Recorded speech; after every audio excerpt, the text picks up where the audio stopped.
जो गलत फहमी है ना, जो आप लोगों के दिमाग में प्लांट कर दी गई है बचपन से ही, वो क्या है कि जैसे हर जूते में अलग अलग सोल्स होते हैं, ऐसी हर बॉडी में अलग अलग सोल्स होते हैं। ये तेरी आत्मा है, वो मेरी आत्मा है, ये उसकी आत्मा है। वो आत्मा यहां से निकलती है, फिर वहां जाती है, फिर वो दिखती है, वो नहीं दिखती है, वो भूत प्रेत बन जाती है, वो ये होता है। सब बकवास है। सच क्या है कि there is no division of any kind. जैसे यहां पर जो स्पेस दिख रही है आपके और मेरे बीच में, ऐसे ही मेरी बॉडी के अंदर भी स्पेस है ना। जब मुंह खोलते हो तो अंदर स्पेस नजर आती है ना। तो क्या वो जो बॉडी के अंदर स्पेस है और जो बाहर स्पेस है, वो दो है या एक ही है? स्पेस में एक्चुअल में कोई डिवीजन है? अरे नहीं है जी। हम स्पेस को, जो भी डिवीजन है वो सब इमेजिनरी है। जैसे बोलते हैं ना ईस्ट वेस्ट नॉर्थ साउथ, कहां है ईस्ट, कहां है नॉर्थ, कहां है साउथ? एक्चुअल में कहीं भी नहीं है। दिखाओ कहां है, सिर्फ इमेजिन किया हुआ है। जो स्टार्स हैं या जो भी ये प्लैनेट है, आप इसके नहीं बने हो, ये सब आपका बना है। जैसे एक माँ होती है ना, उसके लिए बच्चे का मतलब क्या है कि वो बच्चा मुझ में से निकला है, तो उसे प्यार करना नहीं पड़ता, प्यार होता है। वो मुझसे अलग नहीं है, वो मैं ही हूं, मेरा ही पार्ट है।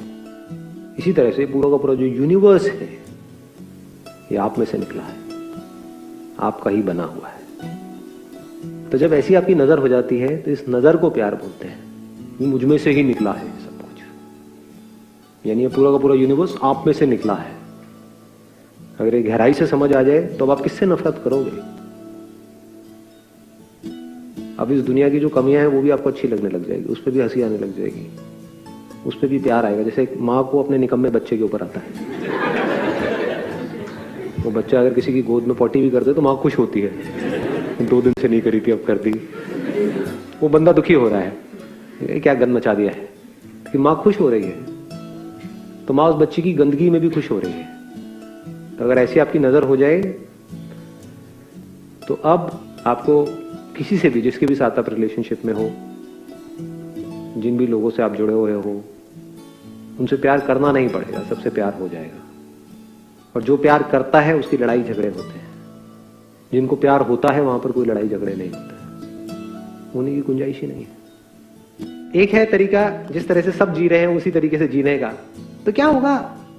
डर में जियोगे, लड़ मर के जियोगे, अकेलेपन में जियोगे, अकेलेपन में मरोगे, रोते ही रहोगे, बार बार से हंसोगे थोड़ा बहुत देर के लिए, कभी कभी तुक्के में, अंदर से रोते रहोगे। और खुद को बारीकी से समझ लिया तो क्या होगा? बाहर से चाहे रोते रहोगे लेकिन अंदर से हंसते रहोगे। बड़ा फर्क है। यानी अगर आप खुद को अच्छे से समझ गए हो, उसके बाद में आपकी वाइफ आई आपको आकर के कुछ चीख चिल्ला करके बोला, तो बाहर से रोने लगते हो, उसकी क्या बोलते हैं तुम्हें पता है मेरा दिल कितना दुखता है। हाँ, अंदर से हंस रहे हो, ठीक है जी, अरे नहीं नहीं नहीं नहीं, मैंने ही कोई गलती कर दी होगी, कोई नहीं, हो जाती है, इंसान है, इंसान से गलती हो जाती है, कोई बात नहीं, क्या तो दुखी होने की कोई वजह ही नहीं रहेगी। क्योंकि अगर वो वाइफ आपकी आपसे अलग है तो आप उससे लड़ो, आप ही हो। तो जैसे आपके मुंह में जो दांत है वो आपसे अलग है या आप ही हो? अगर अभी मैं आऊं आपके दांत तोड़ने के लिए तो दांत के पास में एक जीभ जैसी चीज नजर आएगी। जीभ है आप लोगों के मुंह में? कोई ऐसा भी नकली बैठा है यहाँ पे जीभ नहीं है जिसके मुंह में? हाँ? तो अगर आपके दांतों के बीच में आपकी जीभ आ जाए तो क्या करोगे? तोड़ दोगे अपने दांतों को? उनकी इतनी हिम्मत कैसे हुई? जीभ को काटा। वो जीभ जिससे मैं पता नहीं क्या क्या चखता रहता हूँ, चखती रहती हूँ, वो जीभ जो मुझे इतना मजा देती है, उस जीभ को काट दिया तूने।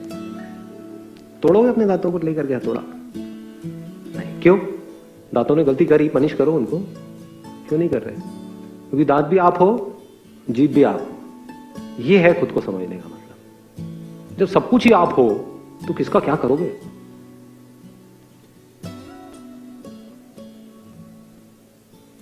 किससे लड़ोगे? लड़ने के लिए 2 होने तो चाहिए, मैं और तू होना तो चाहिए ना लड़ने के लिए। अगर सामने जो आपकी वाइफ है, आपका हस्बैंड है, वो भी आप ही हो, बिल्कुल ऐसा है जैसे शीशे में अपने आप को देख रहे हो, अपनी परछाई से कैसे लड़ोगे? लड़ते होगे कभी शीशे में अपने आप को देख करके? तूने मुझे उंगली कैसे दिखाई? करते हो ऐसी हरकतें? जानवर करते हैं। कभी जानवरों को ऑब्जर्व करना, शीशे में खुद की ही परछाई देखते हैं, कोई चिड़िया है, उसने खुद की ही परछाई को देखा और डर गई। उसको लग रहा है कि अंदर कोई है, शीशे के अंदर कोई और है। उसको चोंच मारनी शुरू कर दी, उधर से अंदर, शीशे के अंदर से वो उसको चोंच मार रही है। कौन है? उसी की परछाई है। खून आ गया है, लगी हुई है, चोंच मारे जा रही है, मारे जा रही है, मारे जा रही है। यही तो हो रहा है हम लोगों की लाइफ में। हो क्या रहा है? सुबह से रात तक एक दूसरे को चोंच मारते रहते हैं। इस बात को जब आप गहराई से समझ जाओगे, ये पूरी जो दुनिया है, ये जो पूरा का पूरा यूनिवर्स है, ये मेरी ही परछाई है, क्या लड़ोगे इससे? क्या करोगे? फिर क्या रह जाएगा? खेलो कूदो, मस्त रहो। उसके बाद में this world will be like a play ground for you. जो लोगों के लिए बड़ी एक सीरियस सी लड़ाई हो रही है। आपके जो पेरेंट्स थे, उनके साथ में खेल रहे हो आप सांप सीढ़ी, याद करो। तो अगर आपके पेरेंट्स को सांप ने काटा वो सांप सीढ़ी में, तो वो खुश होते थे कि बच्चे को जिता रहे हैं, और बच्चे को काट लिया तो बच्चा रोने लग जाओ, मैं नहीं खेल रहा। क्योंकि उस बच्चे के लिए इस सांप सीढ़ी की गेम है, वो एक सीरियस गेम है। हार जीत उसके लिए बहुत बड़ा इशू है। पेरेंट्स के लिए हार जीत में कोई फर्क ही नहीं है। पेरेंट्स तो हार के भी खुश हैं, जो तू जीत ले, समझे? ऐसी हो जाती है दुनिया। उसके बाद में आप कहीं भी बैठे होते हो तो आपको कोई एफर्ट नहीं करना पड़ता है, कोई मेडिटेशन नहीं करनी पड़ती है इस मूवमेंट में रहने के लिए। कुछ नहीं करना पड़ता, आप इसी मूवमेंट में होते हो। फिर चाहे आप अपने घर में हो, चाहे ऑफिस में हो, चाहे अकेले में बैठे हो, you are always there in this movement. Sir, actually एक क्वेश्चन है कि लाइफ में बहुत सारे लोग हमें मिलते हैं और हर एक पे ट्रस्ट भी नहीं करते। विद टाइम हम लोगों पे ट्रस्ट करते हैं, बट एट टाइम्स ऐसा होता है कि हम गलत बंदे पे ट्रस्ट कर लेते हैं, या सिचुएशंस की वजह से वो बंदा ट्रस्ट तोड़ देता है हमारा।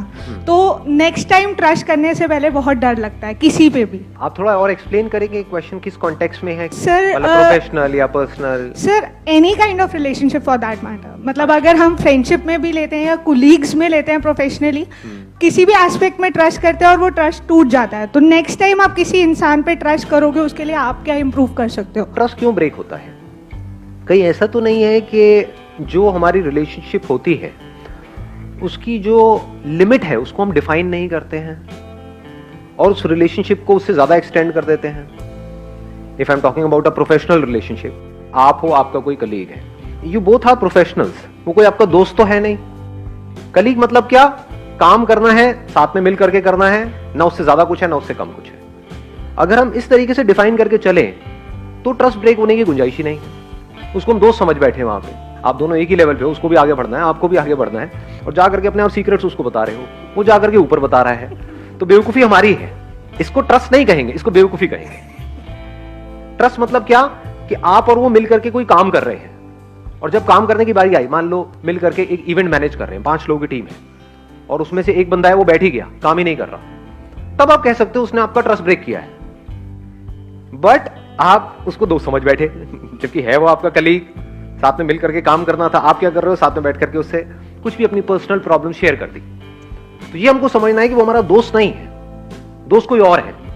उनके साथ आप पर्सनल प्रॉब्लम शेयर करो, वो आकर के आपके बॉस को नहीं बताएंगे। या अगर अपने बॉस की बुराई करनी है तो अपने घर पे जाकर के करो, मतलब मेक सेंस। अपने कलीग के साथ करोगे तो भाई सुन लो वो कर रहा है तो। सर, दोस्ती में ट्रस्ट टूटे तो? यानी कि मिसअंडरस्टैंडिंग्स है, उसको हम कह रहे हैं कि उसने हमारा ट्रस्ट तोड़ दिया, वो कह रहा है तूने मेरा ट्रस्ट तोड़ दिया। मतलब एक है मिसअंडरस्टैंडिंग, एक है वो बंदा करप्ट है। अगर वो करप्ट है तो there is a strong possibility, अभी सुनने में थोड़ा अजीब लगेगा, कि हमारे दोस्त वैसे नहीं होते जैसे हम चाहते हैं, हमारे दोस्त वैसे होते हैं जैसे हम खुद होते हैं। तो अगर चोर ने चोर को धोखा दिया तो उसको ट्रस्ट तोड़ना नहीं कहेंगे, दोनों की फितरत ही एक ही है। समझ पा रहे हो मैं क्या कह रहा हूं? तो there is a strong possibility कि अगर आप एक अच्छे इंसान हो तो आपके जो दोस्त हैं, क्योंकि दोस्त हम खुद चूज करते हैं, माँ बाप हम चूज नहीं करते हैं, माँ बाप वी आर बोर्न विद, लेकिन दोस्त हम खुद अपनी पर्सनालिटी के हिसाब से अपने आप ही बनते चले जाते हैं। बहुत लोगों से हम मिलते हैं जिनकी पर्सनालिटी या जिनकी थिंकिंग हमसे मैच करती है, उनके साथ में हम जुड़े रहते हैं, जिनसे नहीं करती उनसे हम अपने आप ही कट जाते हैं। तो जिनसे हम जुड़े हुए हैं, मान लो 5 साल से 10 साल से, और उस बंदे ने कोई घपला किया है, इसका नाम खुद भी घपलेबाज, तो हमें खुद को ठीक करना है। अगेन हम घूम फिर के कहां आ गए? खुद पे आ गए। तो गड़बड़ हमारे अंदर भी है। Then it is not one sided. But having said that, ज्यादातर क्या होता है जिसको हम बोलते हैं ना उसने ट्रस्ट तोड़ दिया, ये वो, तो पेटी इश्यूज जिसको हम बड़ा बना रहे होते हैं अपने माइंड में। तो हमको इन अदर वर्ड्स हमको इस सिचुएशन को अच्छे से समझ लेना है कि एक्चुअल में हम जो कह रहे हैं वो है भी वैसा, या हम जबरदस्ती उस सिचुएशन को या तो बहुत ही बढ़ा रहे हैं अपने माइंड के अंदर, या कुछ और ही सोच रहे हैं।